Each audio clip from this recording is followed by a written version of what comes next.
یہی ابن عباس رضی اللہ تعالیٰ روایت کرتے ہیں، کہتے ہیں بخاری کتاب التفسیر کے اندر یہ روایت موجود ہے، فرمایا کہ لات اس شخص کا نام ہے جو حاجیوں کو ستو گھول گھول کے پلایا کرتا تھا۔ لات بت نہیں تھا، لات ایک شخصیت تھی، ایک فرد تھا، ایک آدمی تھا۔ کیا کام تھا اس کا؟ وہ حاجیوں کو ستو گھول گھول کے پلایا کرتا تھا۔ وہ بندہ جب مر گیا انہوں نے اس کا بت بنایا۔ یہ لات کو یوں پوچھتے ہیں، یوں منات کو پوچھتے ہیں، یوں حبل کو پوچھتے ہیں۔ ایک شخصیت ہے لات بت ہے جی۔ وہ کہتے ہیں وہ تو بتوں کی عبادت کیا کرتے تھے، وہ شخصیات کی کرتے تھے، لات کا کام حاجیوں کے لیے ستو گھولنا ہوا کرتا تھا۔ یہ بخاری کے اندر درج ہے۔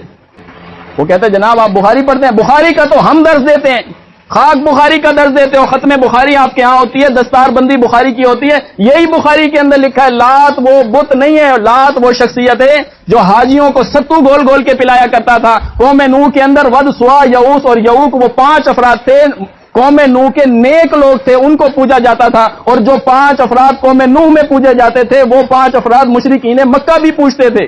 یہ بات بخاری میں لکھی ہوئی ہے۔ بے طلب ہدایت جو پڑھتا ہے بخاری اسے آتا ہے بخار، بخاری نہیں آتی۔